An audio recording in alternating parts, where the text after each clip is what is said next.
Bonjour tout le monde. Alors aujourd'hui, on parle de comment investir sans être stressé. Alors comme d'habitude, ces vidéos sont très simples, j'ai rien à vous vendre, je suis juste là à partager en tant qu'humain à humain mon expérience ici. Et écoutez, dans ma vie, j'ai fait pas mal d'investissements et parfois j'ai été extrêmement stressé et j'ai du coup perdu ou fait des mauvaises décisions parce que j'étais super stressé. Et plus ça va, plus j'apprends à être un meilleur investisseur. Peut-être que vous regardez ces vidéos et vous me dites, mais mec, moi je suis pas un investisseur, ça me concerne pas. Détrompez-vous, si vous êtes en vie, et vous êtes en vie, vous regardez cette vidéo, vous êtes un investisseur, ok? Pourquoi? Parce que c'est vraiment, si on regarde l'investissement d'un point de vue holistique, et c'est vraiment ce que j'ai réussi à développer de plus en plus à travers les années d'expérience, c'est que, en fait, l'investissement, c'est pas une question d'argent, c'est une question de vie, en fait. On est tous des investisseurs à partir du moment où on est en vie. Le fait que vous soyez en vie actuellement fait que à chaque moment, dans chaque moment, vous avez des décisions à faire sur où est-ce que j'investis mon temps, où est-ce que j'investis mon énergie. Et ça fait de vous un investisseur, hein. Ça fait de vous quelqu'un qui est sur le marché économique, mais aussi le marché de la vie, en fait, clairement. C'est pas parce que vous gagnez peut-être le SMIC actuellement que vous pouvez pas être milliardaire dans 10 ans. C'est possible. C'est possible. Pourquoi? Parce que vous avez la capacité de prendre des décisions, d'investir votre temps de manière intelligente, de façon à augmenter vos revenus. C'est aussi simple que ça. À partir du moment où vous êtes en vie, tout est possible. Tout est investi. Tout est une question d'investissement. Donc, vous êtes un investisseur. Et la plupart des gens galèrent financièrement ou n'arrivent pas à atteindre leur objectif ou leur idéaux de richesse parce qu'ils n'ont pas la psychologie de l'investissement. En fait, ils n'arrivent pas à comprendre, ils comprennent pas ce que ça veut dire d'être un investisseur et du coup, leurs limitations psychologiques les font stresser, les font avoir tous ces troubles psychologiques qui font qu'ils n'arrivent pas à avancer. Et notamment, ce que je vois être le plus courant, et ce qui fait que la plupart des gens ne vivent pas dans leur richesse, c'est justement ne pas savoir comment investir leur argent de manière intelligente. Donc comment on fait ça? Eh bien, leur argent, comment investir leur vie de manière intelligente, tout court. Comment on fait ça? Justement en définissant ce que ça veut dire que l'argent et la richesse de manière générale. Si on peut pas savoir, hein, on peut pas se rapprocher de la richesse si on ne sait pas ce que c'est. Ok, plein de gens sont en mode « Oh, je veux être riche », mais ils savent pas ce que ça veut dire d'être riche. Être riche, ça veut pas dire avoir un numéro sur un compte en banque, ok? On voit, c'est le cliché, mais on le dit tous, c'est l'argent fait pas le bonheur. L'argent peut faire le bonheur, mais c'est pas évident. Il faut savoir ce que c'est le bonheur pour ensuite savoir exactement comment l'acheter si c'est nécessaire, ok? On a tous une vision de ce que ça veut vraiment dire d'être prospère qui est déconnectée de l'argent, mais l'argent est nécessaire pour faire des choses dans la vie. Donc c'est pas comme si c'était complètement déconnecté, c'est juste que c'est dans un sens et pas dans l'autre, ok? Donc il faut savoir définir sa richesse, ce que ça veut dire d'être riche pour moi. Et ce que ça veut dire d'être riche, je pense pour la plupart des gens, c'est d'être eux-mêmes, c'est de vivre une vie authentique. Et c'est là où je pense que beaucoup de personnes se trompent, et j'ai fait cette erreur dans le passé, c'est à partir du moment où on commence à essayer de penser que la richesse c'est une question d'argent, on va commencer à investir notre énergie dans des opportunités qui rapportent de l'argent, mais qui sont pas forcément des opportunités qui font du sens, qui ont un sens émotionnel, qui ont un sens spirituel, qui font avancer notre vie de manière générale. Et c'est triste, hein, parce que du coup, on comprend pas qu'on pense devenir riche, mais on devient plus pauvre, parce qu'on devient plus vide à l'intérieur.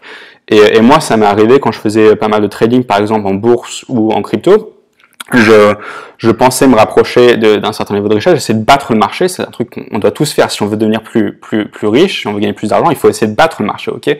Il faut essayer de créer d'avoir une stratégie, de se déplacer avec le marché de façon à ce qu'on gagne plus que l'évolution moyenne de l'inflation tous les jours. Si on gagne moins que l'inflation, alors on perd de l'argent tous les ans. Il faut en gagner plus, si on veut grandir, augmenter sur l'échelle du succès financier, il faut battre l'inflation, ok?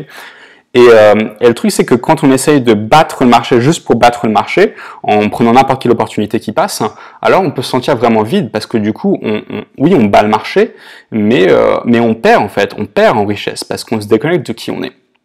Et la plupart du temps, ça marche même pas en fait, parce que vu qu'on est tellement holistique justement, on est des êtres connectés. En général, quand on commence à aller moins bien dans la vie, le reste va moins bien. Donc la réalité, c'est que la plupart des gens qui essayent de battre le marché sans être connectés à un truc qui est vraiment profond dans eux, perdent leur argent, ou s'ils arrivent dans le cas où ils sont vraiment stratégiques et intelligents et qu'ils arrivent à battre le marché et qu'ils gagnent de l'argent, qu'ils deviennent riches financièrement, ils sont toujours pas riches parce qu'en fait ils sont encore pauvres dans leur âme.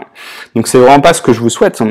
Et donc du coup ce que je vous souhaite, c'est justement ce que j'ai développé de plus en plus dans ma vie à travers cette vision holistique de l'investissement, c'est de comprendre qu'on investit sa vie, qu'on investit son énergie, et du coup oui il faut essayer de battre le marché pour justement grandir dans l'échelle de ce qu'on est capable de faire, parce que l'argent c'est bien. Enfin personnellement c'est ma perception à moi, j'aime l'argent, je veux en avoir autant que possible, Parce que j'ai un grand cœur, j'ai confiance en mon cœur et j'ai confiance en ce que mon cœur peut faire avec plus de ressources, ok? Donc j'invite de l'argent. si je peux en gagner plus et plus et plus, très bien. Mais j'ai remarqué que quand j'essayais de faire ça à travers des choses qui n'étaient pas alignées avec mon cœur, qui n'étaient pas alignées avec un sens supérieur, j'allais moins bien. Mais si j'ai la capacité de gagner de plus en plus d'argent avec mon cœur ouvert, en étant aligné avec mon cœur, alors je sais que mon cœur a la capacité de distribuer cet argent et de faire du bien dans le monde. Donc c'est comme ça que je vois les choses. Donc du coup, ça veut dire quoi? Ça veut dire qu'il faut vraiment essayer de battre le marché avec qui on est. Il faut investir sur nous-mêmes. Et on voit, c'est un truc qui est vraiment présent dans la société. On voit à plein de niveaux. Il faut regarder les gens les plus riches du monde, les gens comme Elon Musk, comme Jeff Bezos, ils sont pas mis à 20 ans sur Internet en mode ok, je vais googler comment gagner de l'argent rapidement, je vais aller sur la bourse et je vais essayer de battre le marché. Ils ont pas fait ça, ils ont juste dit non, ça c'est du bruit, c'est pas pour moi, je vais investir sur mon entreprise, je vais investir sur ma passion, je vais investir sur ce que mon cœur veut faire dans le monde. Et en faisant ça, ils ont battu le marché à tous les niveaux et ils ont eu des retours sur leur investissement, du coup, sur l'investissement de leur vie elle-même, en termes de finances, qui dépassent ce que n'importe quel fonds financier peut vous apporter. Donc c'est vraiment ça, c'est une inspiration pour moi. C'est un exemple de comment, quand on investit sur soi-même, quand on dit non au bruit de l'opportunité d'argent rapide, alors on a la capacité d'aller beaucoup plus loin dans la vie. Et en plus, du coup, devenir vraiment riche dans sa vie, pas que riche financièrement, parce qu'on fait un truc qui nous fait nous sentir en vie, quoi. Donc c'est important, et on voit ça pas que forcément au niveau de l'argent. Comme je vous disais, l'investissement, c'est un sujet holistique, finalement. Vous investissez votre vie. On voit ça au niveau, par exemple, des relations. Les gens qui investissent que dans des relations court terme, ils n'ont pas finalement ce qu'ils cherchent long terme. Parfois, quand on est dans une relation long terme, on a un peu justement, c'est comme être dans une relation long terme, c'est comme être dans une entreprise. Parfois, on peut se dire, oh là là, parfois je regrette de pas être, je regrette les journées où j'étais seul parce que j'avais l'opportunité peut-être d'avoir beaucoup plus de fun, etc. Et c'est un mirage en fait, c'est pas vrai parce que voilà, nos potes qui sont là, qui sont pas en couple, qui sont juste en train de s'amuser, en fait ils sont pas heureux au fond et ils s'échappent d'eux-mêmes, on sait très bien. Donc ils créent pas un truc qui est stable et qui est profond, qui leur apporte de l'amour profond sur le long terme. Il n'y a pas d'intimité. Et c'est pareil avec les entreprises, avec le business, avec l'investissement. C'est oui, ok, parfois quand on est sur un projet, etc. et c'est dur parce qu'on essaie de gagner de l'argent de manière honnête, on essaie de gagner de l'argent d'une manière qui vraiment nous fait nous rendre envie et fait bien à notre cœur. On voit le mec à côté qui est en train de juste trader des stocks ou même de faire des trucs illégaux, des trucs juste des arnaques ou des machins pour gagner de l'argent rapide. Et on se dit cette opportunité de gagner de l'argent rapide, ça a l'air vraiment intéressant, mais c'est pas vrai, ça nous remplit pas en fait, c'est pas de la vraie richesse.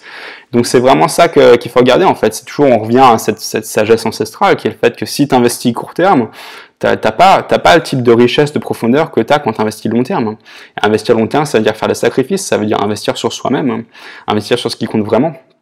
Et du coup, c'est comme ça que je perçois comment on peut investir sans être stressé. Ok, si on investit sur ce qui compte vraiment, si on investit sur soi-même, alors on peut pas être stressé parce qu'on sait que quoi qu'il arrive, on va de l'avant. Ok, et ça veut pas dire ne pas investir en bourse quoi que ce soit. Ça veut dire potentiellement si vous voulez investir en bourse, au lieu d'essayer de battre le marché, vous réveillez stressé tous les matins, ou de pas dormir et regarder traquer en permanence l'évolution des choses pour essayer de battre le marché, ça veut dire potentiellement investir un peu plus long terme et dire ah non mais je vais investir sur un truc auquel je crois en fait.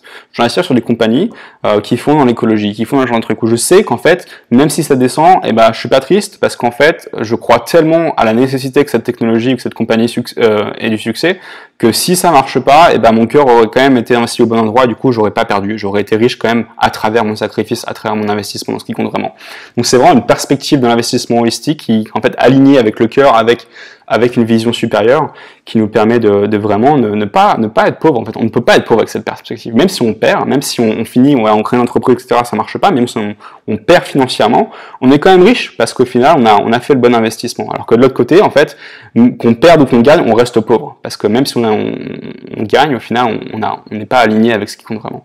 Donc j'espère que c'est clair pour vous et c'est vraiment un truc qui, moi, m'aide à me calmer à plein de niveaux parce que si l'autre perspective, la perspective où l'investissement est pas holistique et la perspective où l'investissement est juste une question de pas avoir assez et d'être déconnecté de son âme, hein, c'est une perspective qui est super stressante et qui vraiment nous rend vraiment malade. Donc je vous souhaite pas ça, je vous souhaite la perspective où vous êtes aligné avec vous-même et chaque moment dans votre vie est un moment d'investissement sur vous-même. Ok, allez, ciao.